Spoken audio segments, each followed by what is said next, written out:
माशाल्लाह जी फ्रीजन गां आ गई ने माशाल्लाह चंगे चड्डे हवाने वाली माशाल्लाह जी चेक कर सकते ने वीडियो दे नाल रहना माशाल्लाह जी। फ्रीजन गां लवण दी लोड़ कोई नहीं माशाल्लाह जी। बकरी फ्रीजन गां है जेड़ा दुध वास्ते लेना चाहता माशाल्लाह कमाल दी चीज़ है।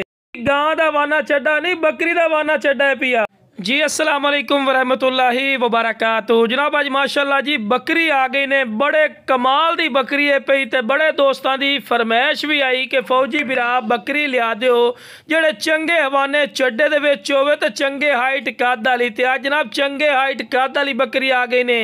छोटे मोटे हाइट कद है मेरा बिरा बिल्कुल नहीं समझ। और जनाब मेन गल की है बिरा पठोरा थले इसू माशाल्लाह जी पठोरे वाली माशाल्लाह बकरी ने शौक भी पूरा और नाल दे नाल दुध भी पूरा माशाल्लाह। ते तुहानू एक होर भी दसा कि बिरा तुहानू भी इस गल दा पता है पिया कि सज्जल सूई हुई है 2 दिन दी सूई हुई है ते तुहानू पता है सज्जल बकरी सूई हुई दा दुध कितना एक होंदा है ओ जेड़े शिकारी बंदे या जेड़े रखदे ना उन्होंने बेहतर पता। बिरा कमाल दी फेस ब्यूटी दे विच नहीं ते पठोरा थले इसू ते माशाल्लाह जी चड्डा वेखो माशाल्लाह जिवें फ्रीजन गाय दा चड्डा होंदा ते बिल्कुल नरम कोई खड़ छड़ नहीं मारो नरम थानी सू और माशाल्लाह चंगे हवाने चड्डे दे विच ने बिरा। और माशाल्लाह जी वेखो बिल्कुल सोहने हवाने दे विच ते बिल्कुल वेखो जी हवाना ते होर भी दुध भरींदा है चूंडी मार के विखा रही है कि तुहानू पता लगे फिर नरम थाने पिया भी बाद उन्होंने भी खाड़ मार के वीडियो नहीं बिरा सज्जल सूई हुई ने ते या 400 घंटे बाद मुड़ माशाल्लाह जी हवाना चड्डा फुल सी ते जिवें जिवें खुराक पई सो इंशाल्लाह इन्हें नज़ारे करावने कि गां वाले माशाल्लाह।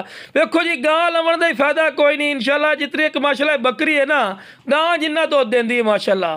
ये जनाब अपने बच्चे को भी दुध पिला ली सी वीडियो ना बना फिर भी माशाल्लाह दा हवाना चड्डा फुल सी ते लो बिरा वेखो जी चारा खावन दी शदाती ने माशाल्लाह बच्चा इसे दा नाल दे नाल वेखो जी बच्चे नूं दुध पिला के भी खा रहे तुहानू कि तुहानू अच्छी तरह इनफॉर्मेशन और डिटेल होवे।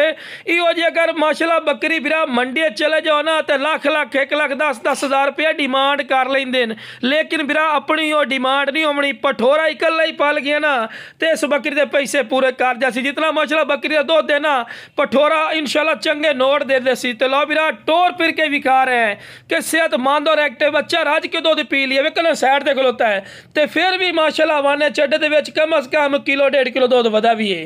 तो 2 टाइम दा अल्लाह खैर कीते 2 तो 2.5 लीटर 3 लीटर